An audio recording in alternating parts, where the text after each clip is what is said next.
What's up, everyone? Good morning and welcome to Shaw Local Bears Insider Podcast. I am Kyle Nabors, along with Sean Hammond here, and we are with you on Monday morning at 9:30 a.m. About less than 24 hours since the Bears and the Dolphins played at Soldier Field. And Sean, the Bears might not be very good in terms of overall record at the end of the year, but the Bears are fun, which is something. Yeah, it's something that we couldn't say in September. The Bears are fun right now. I mean, that was just an incredible game to watch. They're scoring, both teams are scoring, going back and forth. It's Justin Fields is running all over the place, and it just had that feel in that second half where obviously that he runs for that big 61-yard gain, and in the back of your head you're kind of thinking, dude, just keep running, just keep doing that over and over. And he did. He just kept tucking the ball and running for it, and you see the yards start to pile up, and at some point he got to, I don't know, the 140 range, and somebody mentioned the single game record is within reach, and it was like, oh my gosh, it is. And he just kept on running. But that's what 178 rushing yards for Justin Fields yesterday, and it was a long time. You're right. Before I realized how many yards he had, it just felt so smooth, and that's what I wanted to say early in the podcast today was watched a lot of bad Bears football over the year. I watched a lot of good Bears football over the years too, where they've been in contention, right? But yesterday felt different, and it was a culmination of the last month. It really felt like where I had a realization early in the game yesterday where it wasn't that the Bears needed to make a play on defense or special teams to have a chance to win the game. I had the realization of if the Miami Dolphins don't keep scoring, the Bears are going to win because they're going to keep scoring. And I don't know if that's ever happened in our lifetimes. Yeah, I mean, that's a good feeling if you're a Bears fan, that you can, Justin Fields had the ball twice yesterday with a chance to go down and tie the game or take the lead in the fourth quarter. Obviously that didn't happen, but the fact that you're sitting there thinking, okay, they can do this. Like you go into those drives with a little bit of confidence. Like they can actually move the ball downfield, and you feel really positively that the Bears are going to give themselves a chance. And I don't think that Bears fans have felt that way in a long time. I mean, Rick says maybe never. Yeah. I mean, it's an odd feeling. It's a good feeling as a Bears fan to if to feel like that you have an opportunity to be a modern NFL offense. It's just not something we're used to seeing in Chicago. But yeah. So let's get a couple propers out of the way here quickly. If you don't follow us on Twitter, make sure to do so at Bears_Insider. You can follow Sean on Twitter at Sean underscore Hammond. You can follow myself on Twitter at Kyle Nabors. You find all of our content at shawlocal.com. A lot of content up there. Obviously, right now we're gonna have follow up stuff from you for from Hollis Hall, and just it's a lot to write about this week. A lot of positives to write about, Sean. And in a season where we knew it was going to be a rebuilding year, um, the focus we knew was on Justin Fields, and I don't want to get ahead of myself because it's still a small sample size, but the Bears might have something here, man, with Justin Fields. It's really starting to feel like that. Well, yeah, I always try not to overreact to any one single game, and certainly the Dolphins' defense hasn't been amazing. But the fact that they essentially did the same thing a week ago against a really good Cowboys defense, I mean, there's reason to be optimistic, and you can point to Justin Fields running, but he had some really nice throws in that game. That touchdown to Mooney was just, I mean, that was an impressive play from both of those guys. Justin to, you know, from his vantage point, there wasn't, it wasn't like Mooney was wide open. There was a guy draped all over him, and Mooney made a great catch, falling down to the grass, and it wasn't an easy play on either end. And that was that. If you can get excited about the pass game and obviously Justin's running abilities, you've got a really good thing going here at this quarterback position. And I think that was just further proof yesterday from what we saw. Justin was slinging the ball a little bit, and I know they didn't come through, and we can dive into that non-call against Chase Claypool on that final drive. There were some things that didn't quite go their way, but there's really a lot of reason to be optimistic after this one. Yeah, I mean, we're definitely going to get into that last sequence there, but I mean, you said I believe you said he was slinging the ball a little bit. I'll go a step. I mean, he was phenomenal yesterday. I mean, placing balls where he needed to be, changing arm angles, and I don't know if we're ever going to get a clear answer for the Bears for what happened here. I'm not sure if the light bulb just went on for Justin Fields. I'm not sure if during those 11 days after that loss to Washington, where they did move the ball much better in that game, they only put 7 points on the board, but it was clear that they were making progress. Like I said, I'm not sure we're ever going to get a clear answer what happened, but something clearly clicked during that time frame. Whether that was Justin Fields, whether that was Luke Getsy finding a way to communicate what the offense needed to do in a simpler way, I'm not sure what happened, but it looks completely different. And the truth is, it's probably a little bit of both. And I think you can feel really good about in September, we had a lot of questions about Luke Getsy and the offense and what exactly the Bears were trying to do. I think you can feel good about the fact that this coaching staff seems to be willing to make adjustments. And the obvious one is Justin running the ball more, is moving the pocket side to side a little bit more to play to his strengths.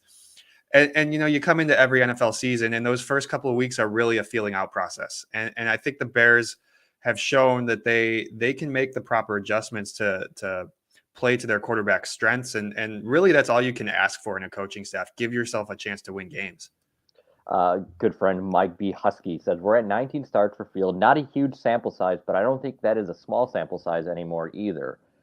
So, yeah and no. So, like, you do have to take the entirety, the 19 starts in there. But what I guess I would say is you also have a much small, like, what we saw was a raw Justin Fields that was making play based on that athleticism. And now we're seeing a Justin Fields where the game is slowing down. Like, he's reading the field like we were hoping to see from him. And it's causing him to take his game to the next level. But we do have a small sample size of that. Let's say that's just over the last month where we've really seen that. Now the question is it sustainable? What happens when the league starts to make adjustments to what the Bears are doing? So that's the next step. So that's why I say it's still a small sample size overall. But I mean, it's definitely the progression that you wanted to see, that you hoped to see out of Justin Fields. I think maybe it's at just a starker, at a quicker ascent than we expected a month ago, Sean. Oh yeah, it's happened quickly, considering where things were at to start this season. Kyle, I'm going to read you Justin's stat line from just the last 5 games. That's from the Minnesota game to yesterday. There's good defenses and bad defenses, in there. 5 games, 63% completion percentage, 851 passing yards, 8 touchdowns to only 2 interceptions. He was sacked 17 times in 5 games. So you do the math there. That's more than twice a game. But not crazy. And then rushing, averaging almost 8 yards per carry, 455 rushing yards in that time. Yeah, I mean, 5 games is still a small sample size, but you really like the way it's trending. Yeah. You like to see that in the last 5 games. You just keep seeing Justin get better and better. And I felt that he was just running the ball with such confidence yesterday. He is clear. Remember last year when we were saying he doesn't know when to tuck it and run and when to stay in the pocket. And the last 5 games, there has been almost no issue with that. I mean, he has been very decisive, and he seems to have a feel for when he should be doing what. Yeah, I mean, I think you said there was 17 sacks over 5 games, so about 3 a game. But I mean, you're going to give up sacks, particularly with a bad offensive line. But it's feeling more and more like those sacks are because of the offensive line, and less because Justin Fields is running into sacks. And that's going to happen occasionally. It did happen a couple times yesterday against Miami, but all quarterbacks. I mean, you saw. I don't know how much of the game last night you watched the Sunday night game, but like Patrick Mahomes, they had some protection issues for him last night, and there was a couple different times where he didn't feel the pressure and really slid into a sack. Like, that's going to happen.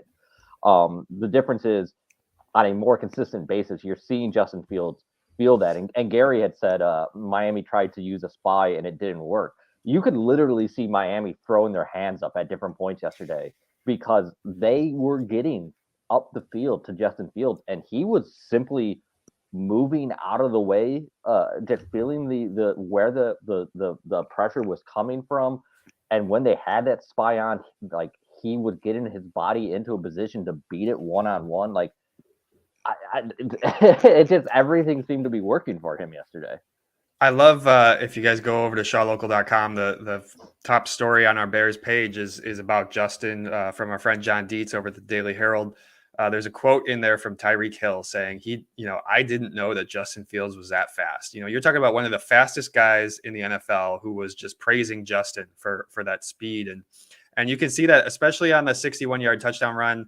You're right, Kyle. I mean, the guy was in position. Justin just broke a tackle and beat that dude in the second level. And it was off to the races. And it's really encouraging to see that. And you're talking about Justin Fields is a big dude, and he can, when you have that size and you can move, you can break tackles like that. I mean, that is just a skill set that not a lot of quarterbacks have.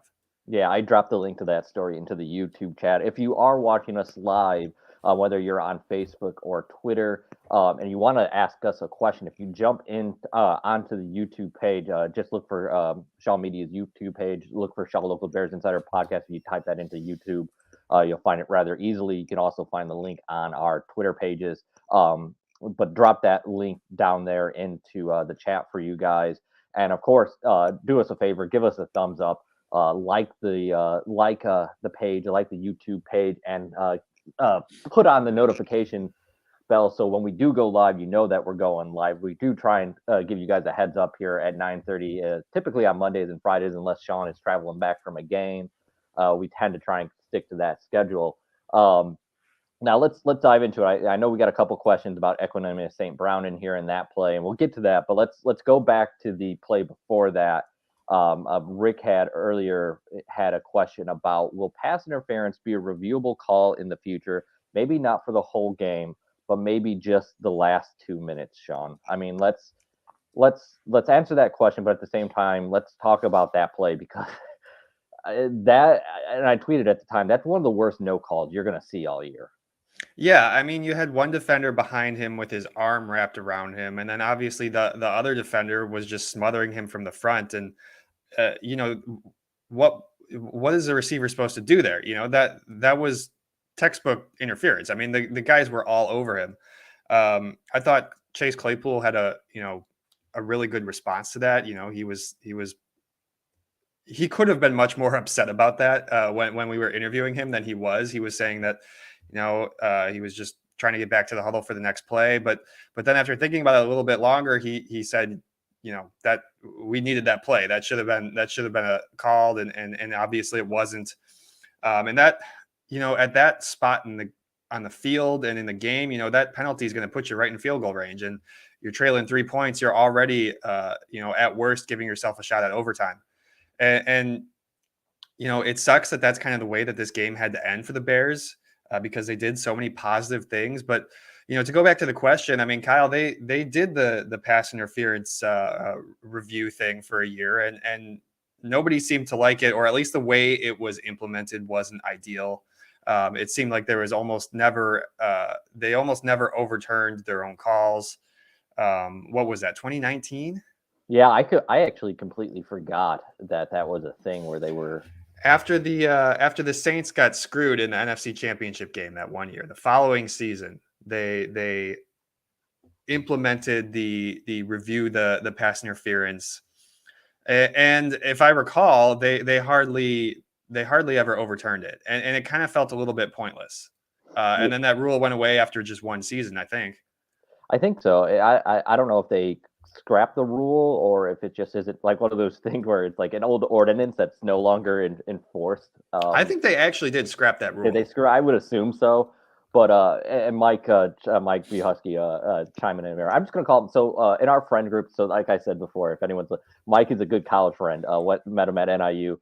Still keep in touch with him quite often. But so we always call him Mike B. So I'm not going to say Mike B. Husky, but we have other Mikes in here. So he's now going to be referred to as he does in our friend group. He is now Mike B. Wow, you are just anointing names here. This is great. So we got everyone gets their regular. The regulars are getting anointed by Kyle. So I think we get too wrapped up in challenges. I think the solution is a true sky judge. It's part of the ref team that can communicate with the guys on the field, and you can chuck review altogether.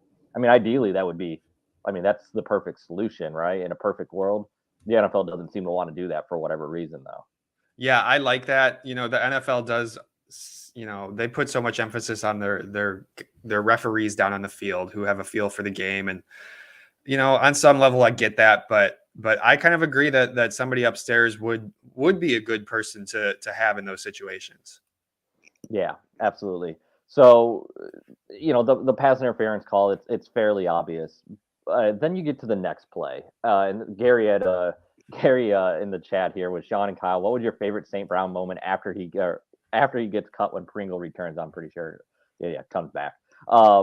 It's clearly Equanimeous St. Brown struggling on the struggle bus. That last play of the game, or not the last play of the game, the Bears' last offensive snap. It's really a shame that Equanimeous St. Brown didn't catch that ball simply because I think it gets lost in the shuffle how much of an absolute dime Justin Fields threw on that play. Not only did he move and get himself into position to make the throw, he changed his arm slot on that, got it under a defender, and delivered it directly where Equanimeous St. Brown needed that ball to be able to keep it away from the defender that was trailing him and make that catch. And then he just stone cold dropped it. I mean, there's no other way around it. He just dropped it. And you know what? Given all that you just said, you're absolutely right. There's a guy in Justin's face. He changes the arm slot. He's moving. He's on the run. And he threw a rocket, man. I don't know where he found the arm strength to throw that thing as hard as he did. But yeah, it's just a shame that St. Brown couldn't pull that in, because that would have been a first down. You still had a minute 22 seconds, I think, on the clock. I know St. Brown had a couple of at least one touchdown in the first couple of weeks this season. He's largely disappeared, and it's been obviously you love his blocking ability, but you're a receiver. You got to make catches like that. That's why you have these guys.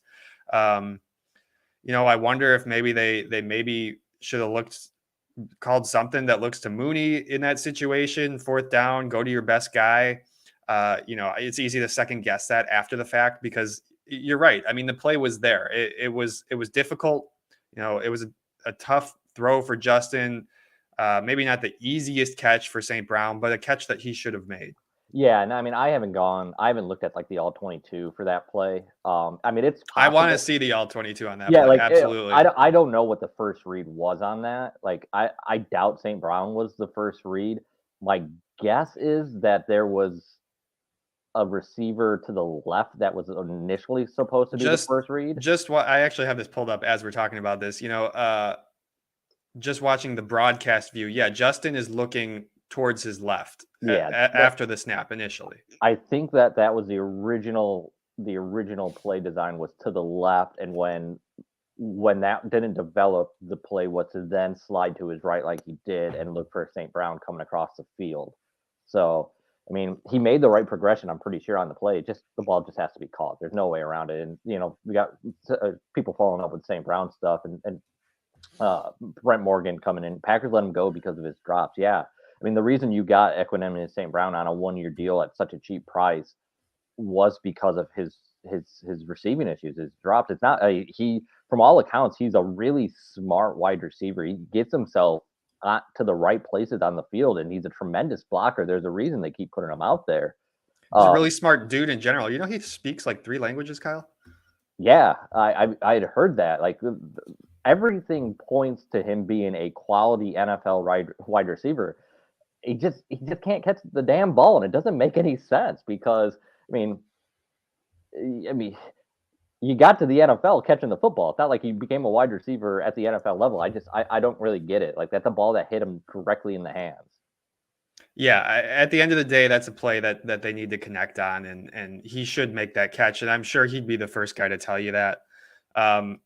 It was just a disappointing sequence of events there between the non-call on Chase Claypool and then that drop, and all of a sudden, all that, you had all that positive momentum, all that mojo. Justin Fields is setting records, and for it to end that way is a little bit disappointing if you're the Bears. Yeah, and Rick earlier in the comments here, I'm trying to find it out here, asking about about the fact that if the Bears had won yesterday, yeah, here it is. Rick said the crazy thing has had the Bears won that game, we would be tied for the seventh spot in the playoffs. Um, that's partially the fact of the fact that the NFC kind of stinks. That's the fact that there's seven playoff teams. But I kind of want to get into it a little bit here over the long range outlook for the Bears over the next or over the second half of the season, Sean, because we had seen. I know there's some questions about the Packers in here, some comments about the Packers struggling, but I mean, the NFC North is not all that great, is what I guess I'm trying to say. Like, you start looking at the remaining Bears schedule, and this is what we kind of talk about, and this isn't surprising. This is what the NFL is. A good quarterback papers over a lot of ugly. And if the Bears are going to be able to score at this rate, considering the struggles that you're seeing around the NFC and around the NFC North, like, they could get to that 7-8 win mark, I think, now. Well, yeah, you're looking at just looking at the schedule. You got the Lions twice. I don't know about you, Kyle, but I feel a lot better, a lot more optimistic about that Packers game at home than I think we did a couple of months ago. I know the Packers kind of made it look easy at Lambeau in week 2, but a lot has changed since then. Something's clearly wrong with what's going on up there in Green Bay in that offense. But then, you got the Eagles, the Bills, and the Jets is obviously no longer an easy game. They just beat the Bills last night or yesterday afternoon. Yeah, I mean, I could certainly see this team picking up, a win or two more than what we were expecting early on in the season. I don't know that I'm ready to say that they're going to be in the playoff hunt, just because we haven't talked about it yet. I'm sure we might want to dive into that in the second half, but that defense is that was rough yesterday. Yeah, I mean, I don't want to be. I don't think you thought this, but if anyone in the chat did, like, I wasn't trying to misconstrue or don't misconstrue and say that I think that the Bears are a playoff team. They're not. Like, they're still one of the worst rosters in the NFC. But the thing is, the gap is a lot smaller than maybe we thought. There's a big jumble there in the middle of that NFC, especially looking at that 7th playoff spot. I mean, there's a lot of teams that are still, and the Bears are one of them that are technically in the hunt. I mean, if they won that game yesterday, that would be, if they were 4-5, this is a different discussion. If they had won a game earlier in the year, like that Minnesota game, right? Like, they come back and then Minnesota win. Like, they're 4-5 or 5-4 right now. Maybe you say there's a path to get that 7th seed. It'd be really tough at 3-6. But I mean, I think that they're going to be like that little graphic you start getting in the second half of the season from all the TV networks. I think the Bears are going to be staying in that little graphic a lot longer than maybe we anticipated, is what I'm trying to say. Yeah, no, I'm with you there. And man, has there been a 7-1 team that you are less confident in than these Vikings? Dude, that yesterday, they just find ways to win one possession games, and while that's great, that's obviously that's the important. opposite. That's the opposite for this Viking franchise. Usually, they find ways to lose one possession games. And I haven't watched them a ton outside of the time the Bears played them, but it just feels like every time I check in their scores, they're losing, and then somehow they win the game in the fourth quarter. Yeah, they that game yesterday, they were struggling to get a lead there, and then the Packers. I haven't watched that game closely. Like, I got a couple friends that were texting me, like, Aaron Rodgers threw at least 2 picks in the red zone that were into the end zone. I think there was a third one that may have come outside the red zone, but he threw it into the end zone and was intercepted. Like, the Bears probably have the best quarterback in the NFC North right now, and that's weird to say. But like, Aaron Rodgers is not playing well. Everything is out of sync there. He's playing a bit of a hero ball mentality. Seems like it's creeping in. I don't know. I would agree with that in the sense that, looking at the situations, in a vacuum, I think you would take Aaron Rodgers, of course, but you're right. I mean, the situation is Justin is surrounded by an offense that is playing to his strengths, and Aaron Rodgers is not. Mike B chimes in from earlier with Bears will win 3 of their next 4, including the Packers game, where they will give the Packers their 9th loss in a row. Please write that down. Man, imagine that 9 in a row. I mean, I don't know if the Packers. I don't think you could have imagined. What is it now? 5 in a row? Yeah. I don't think we could have imagined that. I mean, I haven't looked at the Packers' schedule over the next, but let's see, three of 4. So you okay, I'm going to read these off. Yeah, go ahead. Detroit next week, at the Falcons, at the Jets, Packers at home. What was it? 4 games? That's 4. Do we need 5? Yeah. No, that's 4. That was 4. Okay. Yeah. So those are your next 4. I mean, yeah, the Lions is obviously a winnable game. I think the Falcons they opened as a favorite against the Lions. I think they're a 2.5-point favorite. I know they just beat the Packers, but that means nothing. They haven't been able to stop. Man, that defense is. You think the Bears have been scoring a lot now? I mean, wait till they get against that Detroit Lions defense. Those guys can't stop anything. Yeah. Oh, dude. So the game opened at, I think, 48 and 48 or 48.5 points. And Mike B was texting me last night. It was immediately like, you should slam the over on 48.5. Like, they might get to 48.5, these two teams, by halftime of the game. Yeah, I expect both those teams to be scoring a lot in that one. I have to check the weather forecast. I don't know what that's looking like for Soldier Field, but yesterday was a great day for scoring points. It was beautiful. You looked at the next week then at the Falcons. Not an easy game. The Falcons have definitely overperformed, but that's a winnable game as well. I think that's a game that the Bears should win. I mean, I don't believe in this Atlanta Falcons offense at all. Marcus Mariota has been able to keep them in game, but like getting Cordero Patterson back yesterday helped a little bit. I don't believe at all in this Atlanta team. I think they're a lot farther away from being a competitor than the Bears are. And then you look at the following week, and man, if we looked at these 4 games before the season, I don't think we would have circled the Jets as the game that would be the toughest. No, but again, that's another game. Like, the Bears certainly won't be favored in that game, and they shouldn't be. The Jets have played well. Like, the Jets just beat the Bills yesterday, so I guess I shouldn't discount them too much. But I don't know how much attention you paid to national news over the last week. I know we're really focused on Bears stuff, but like the talk in New York was that Zach Wilson is a bust. Like, they ended up winning that game yesterday, but I don't think that was because of Zach Wilson really winning that game for them. Like, there are definite issues with that Jets offense, particularly now with Breece Hall out. Like, that's another game where the Bears will not be favored in it, but it's certainly winnable. Oh yeah, it's absolutely winnable. And the Bears absolutely have the advantage at the quarterback spot against that Jets team. I mean, Zach Wilson has not been good this year, and it's not surprising that they're talking about him as potentially a bust, because they're almost winning in spite of him. The games they lose are when he's making backbreaking mistakes.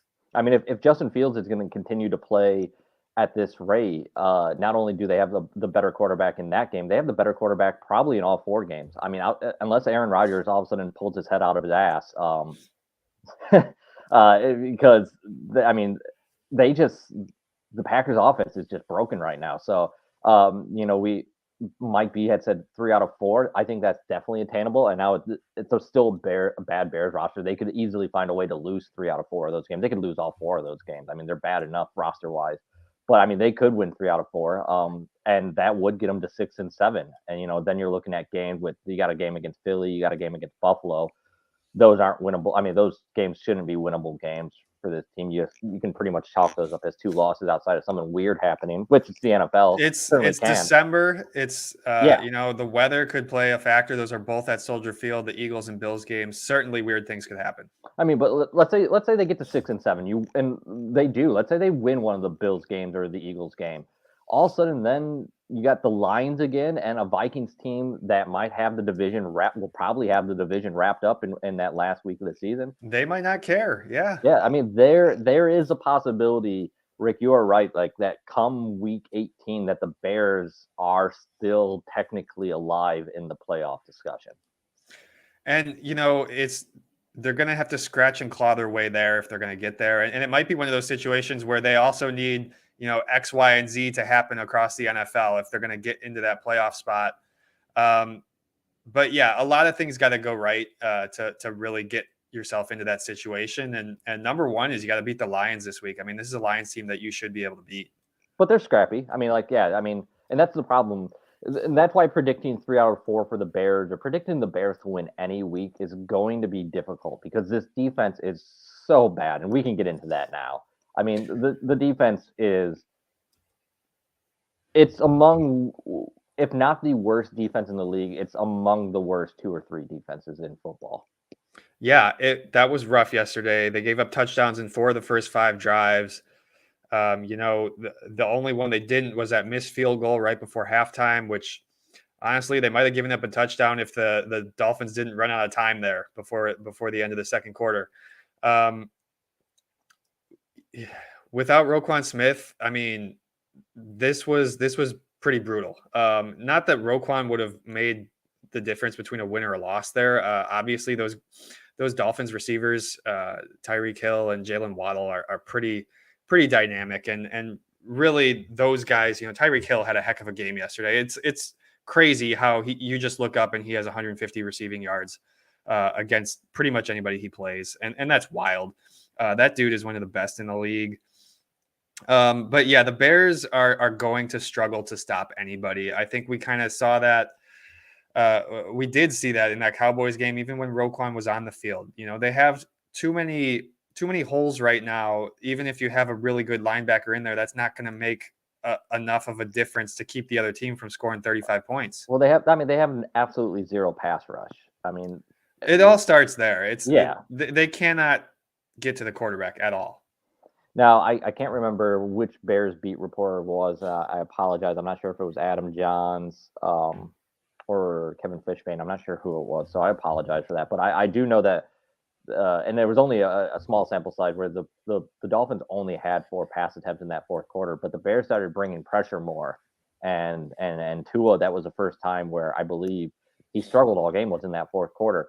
I know the Bears want to be able to get home with 4, but that's just not going to be the case. And Alan Williams is going to have to get a little bit more aggressive, and it might open up the Bears to some more big plays by bringing these blitzes, particularly because of how young the Bears are on that back end. Like, those guys are going to make mistakes. I mean, you saw that early in the game yesterday. The secondary was not very good yesterday early on, but I think that's a risk that Alan Williams is going to have to take. The Bears are going to have to bring more pressure to have any chance at getting stops.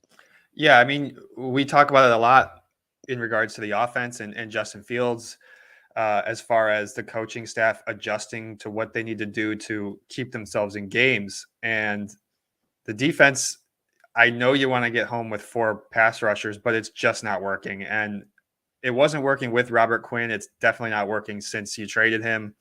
I agree that they're going to have to get creative in how they create pressure. And it sucks too that Roquan Smith was one of their best blitzing linebackers. He was their best blitzing linebacker. He was incredibly efficient in those areas. And I know it's a lot easier when you're surprising the defense to get home, but he did a really nice job in that area. And, I don't know that Nicholas Morrow or Jack Sanborn or Joe Thomas are going to be able to fill that role quite as effectively. But you're right. Alan Williams has to find ways to get some pressure on the quarterback, because the book on the Bears right now is get the ball out quickly, and those pass rushers aren't going to get anywhere near you. And that's what the Cowboys did. That's what the Dolphins did for pretty much 3 quarters in that game.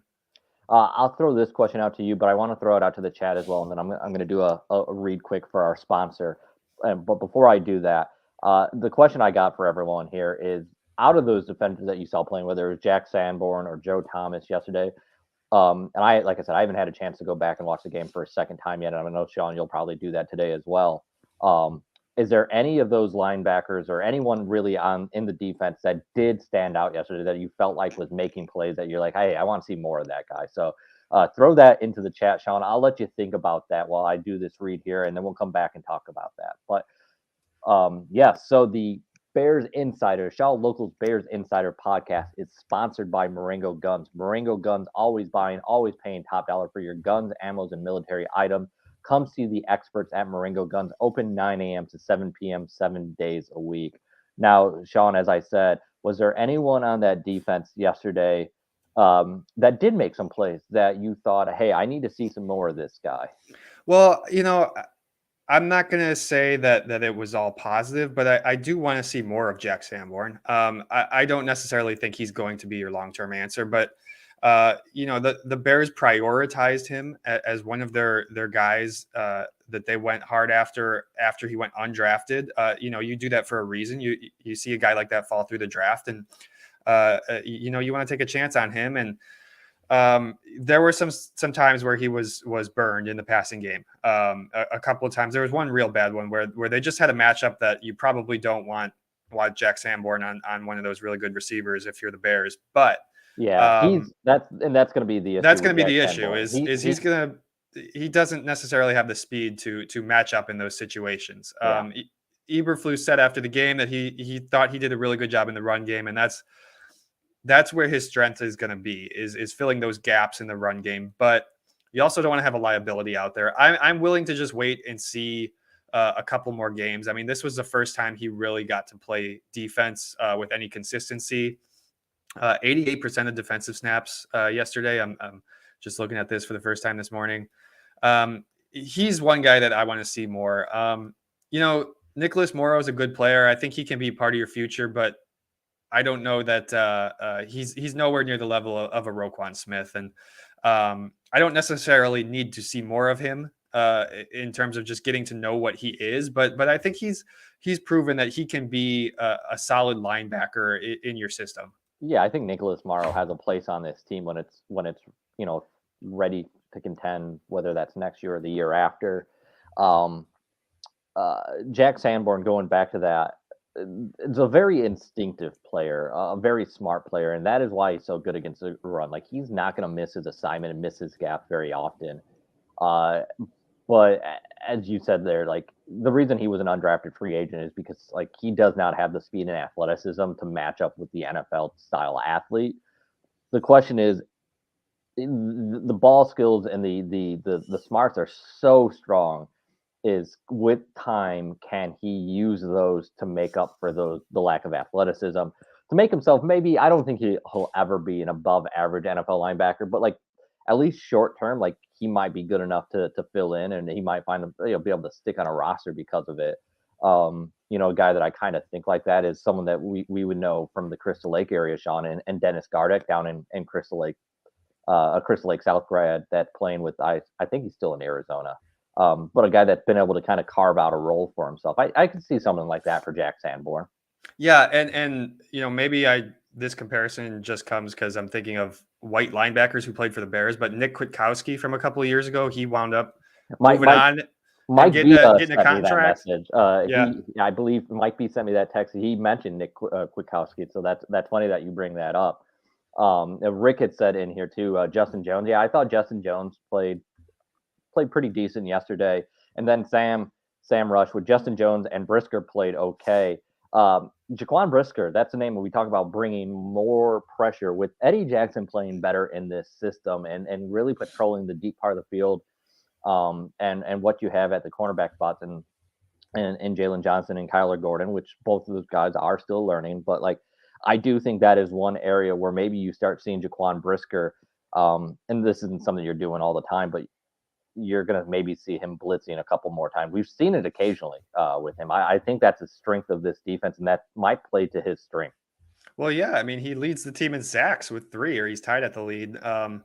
That's certainly a strength of his. And I think a big reason why Eddie Jackson is having the season he is because of Brisker, because you can move him all over the field. And that really frees up Eddie to play deep and do what plays into his strengths, much as we talk about with Justin.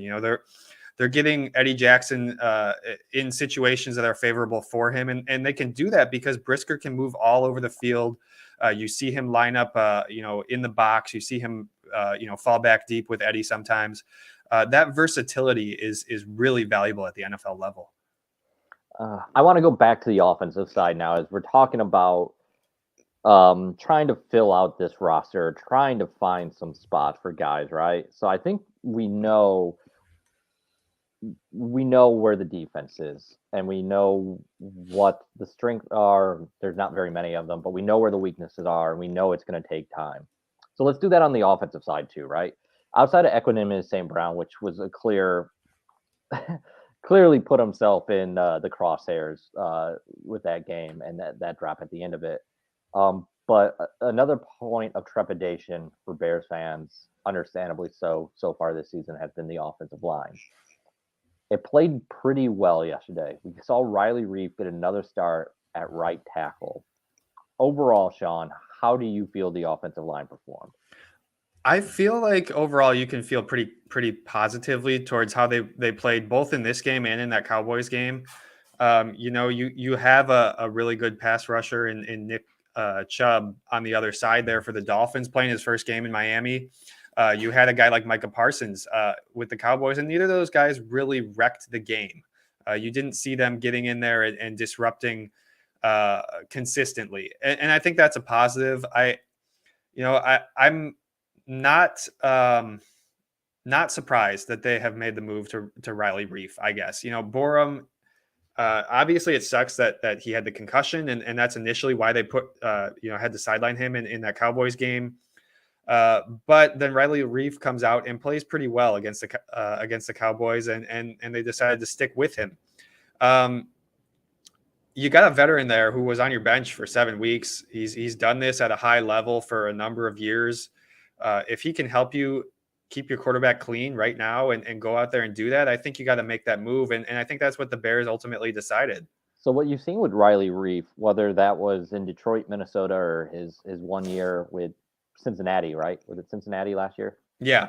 Yeah. 12 games before he got hurt. Yeah. So what you've always seen, and the metrics bear this out with Riley Reef, is that he's been a much better pass blocker than a run blocker. He's been one of the worst run blockers, metrics wise, analytical wise, for several years in a row. But he's been near the top of the league when it comes to pass blocking. And I think what you've seen is the Bears. I mean, Larry Borom was struggling pretty much across the board. I mean, not terribly so, right? Like it wasn't like super obvious, but like Larry Borom has been struggling a bit. And I think what you've seen is the Bears said, okay, like the ground game, like Khalil Herbert, David Montgomery, we're okay with the run game. We need to get better in the pass game. And if Riley Reef is going to be able to shore up the offensive line and help the pass protect him, that will take the hit in the run game a little bit, is what I think we've seen with the Bears, Sean.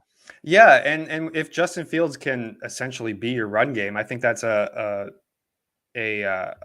move that you're going to be happy with. You will take that because Justin can just tuck it and run whenever he needs to. Did I say Nick Chubb earlier? I meant Bradley Chubb. I see the guys in the comments here.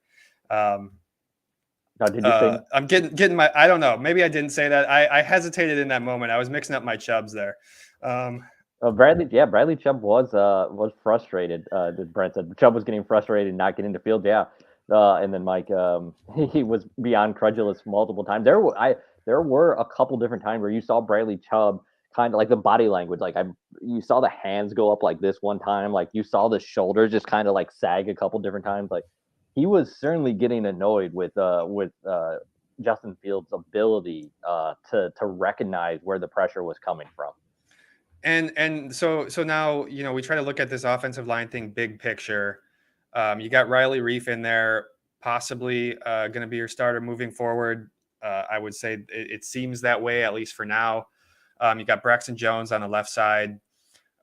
He struggled yesterday. Yeah, and I think you look at, we talked about it last week in that trading for Chase Claypool, just ticks off one of those boxes. If you're Ryan Poles, you don't have to spend a high draft pick on a receiver. You don't necessarily have to break the bank for a receiver in free agency, and not that there really is a receiver that you want to do that for. And so maybe tackle is one of those spots where they're going to be looking with a first, second, third round pick, because yes, Braxton has been a surprise. He's done surprisingly well for a fifth round draft pick out of a small school who hadn't played at the even at the FBS level. And Larry Borom, same sort of thing. A fifth round pick. You've gotten some good play out of him, but I don't know that his ceiling is necessarily at an all pro level. Certainly not. maybe you want to invest one of those picks in a tackle because they do need to upgrade that spot. I don't think Riley Reef is going to be here more than this season. Then you're looking at those two guys, and maybe that's one of those positions where they want to upgrade.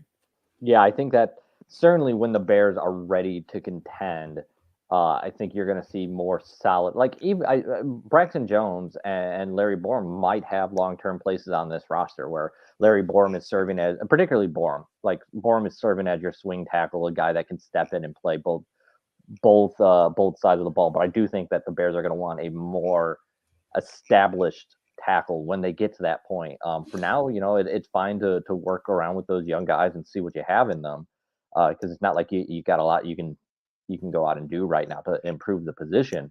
But I agree. And then Rick says, I would like to apologize to Cole Kmet for bashing him all year on this podcast. Maybe he's not that bad after all. Yeah, Sean.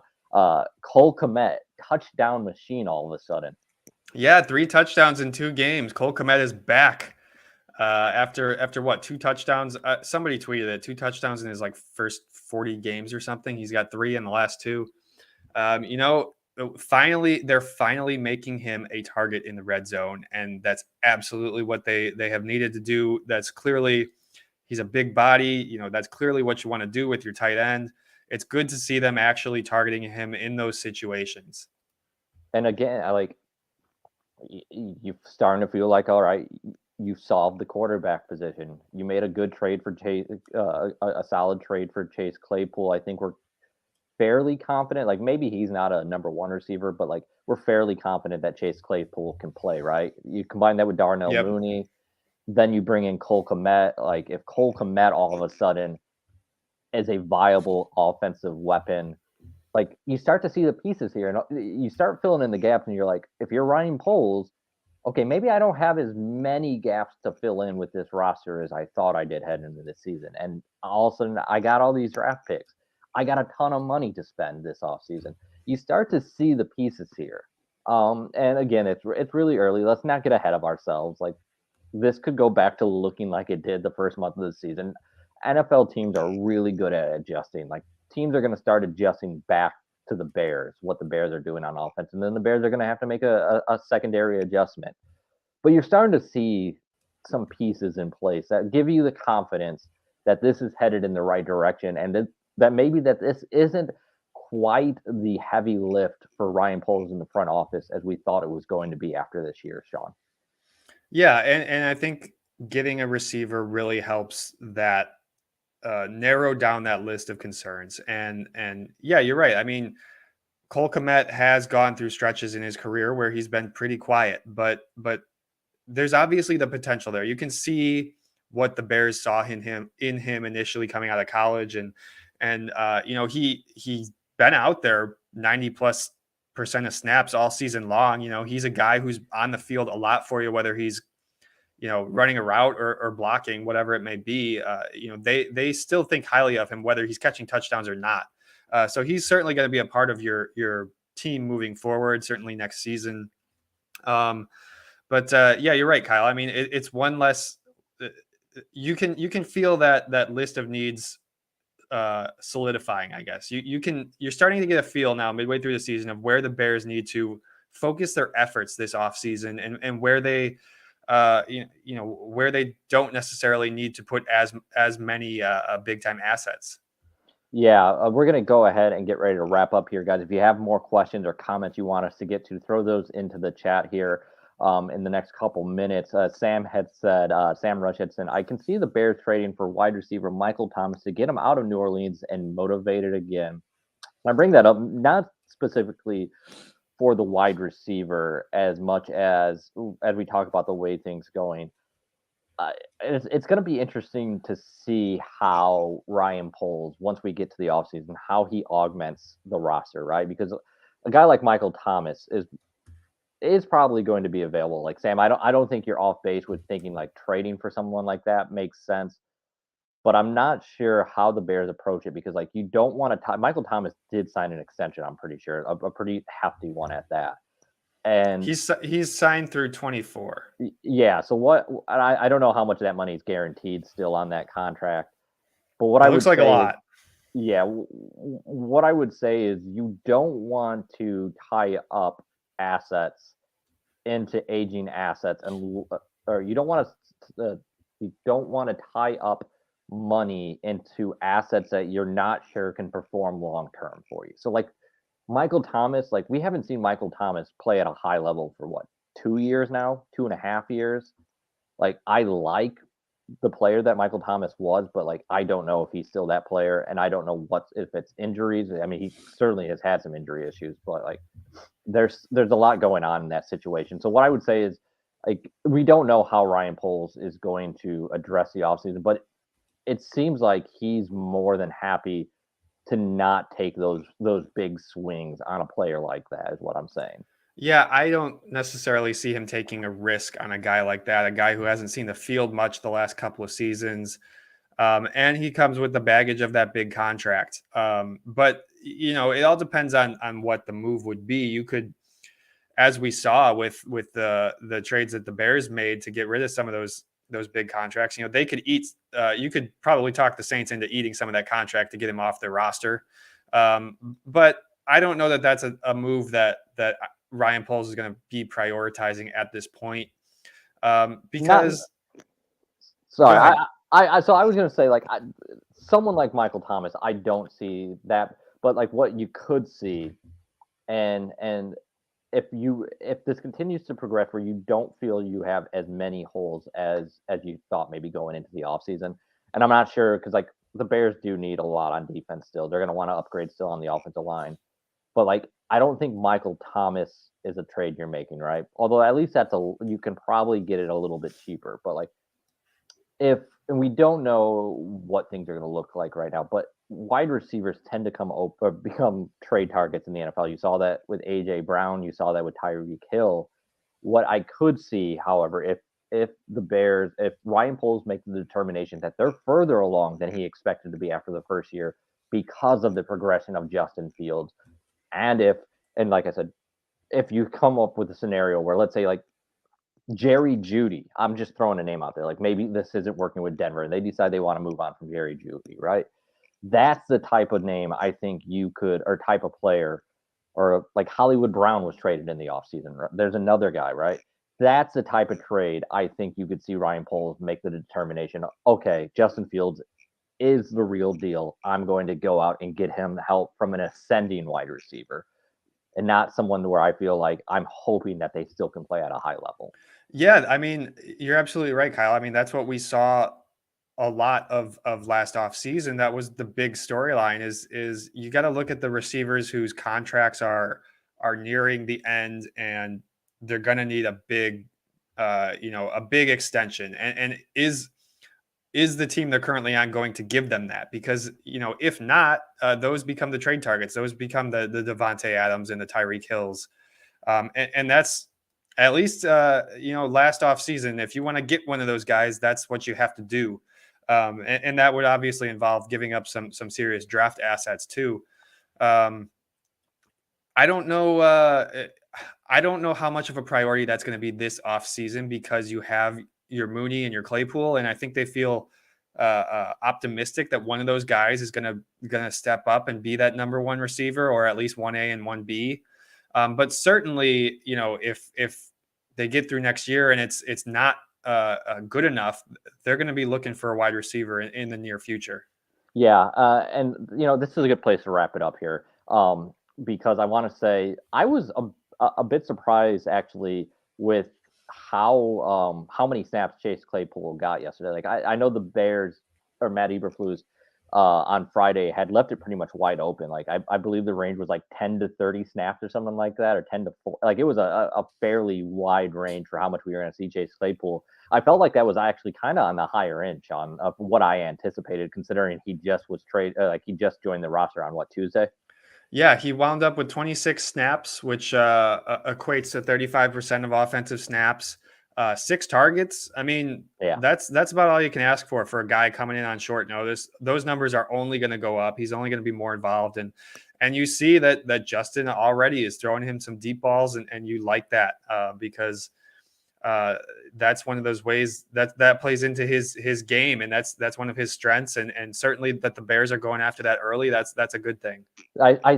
This is personal bias here, but between the fact that I loved Chase Claypool coming out of college and then seeing him immediately succeed in the NFL as a rookie, and then the way the Bears immediately started using him yesterday, that gives me a fair amount of confidence that maybe he's not a number one wide receiver, but that he's going to be productive here in a very short span. And that I think this conversation that we're having about your Michael Thomases or Jerry Jeudy's of the world, we still may be having them in December, but I think it's going to be a lot more on the back burner. I think people are going to be thinking about the offensive line and definitely more the defense. Like people are going to be wondering, okay, how do we get this defense to a workable state for next year? I think that come December, that's where we're going to be. Yeah, I like talking through these scenarios, but ultimately, I'm with you, Kyle. I mean, they're going to be focused a lot on that defensive front and finding a three technique, finding a pass rusher who you can so you can improve that rush when you're only rushing four. And I certainly think that's going to be a big focus of this offseason. Throw in the tackle position on offense, and those are going to be the big focuses once we get to December and January. All right. Well, we're going to go ahead and get out of here, guys. But we will be back with you on Friday morning at 9:30 a.m. I guess I should always confirm with it. Sean, we good with 9:30? Oh, we're good with 9:30. I'll be there. All right, 9:30 on Friday, guys. It was a lot of fun. I mean, we've been talking an hour, and it feels like we just started. It's great having everyone in the chat and asking these questions. It also helps that the Bears are playing better football. Makes us a lot more entertaining. Gives us a lot more to talk about. We appreciate everyone who joined us live. If you didn't, though, make sure that you subscribe on iTunes, Spotify, wherever you get your podcasts. So you get every episode of Shaw Local Bears Insider Podcast. For now, we're going to get out of here. For Sean Hammond, I am Kyle Nabors. Thank you once again for joining us. We will talk to you later this week, everyone.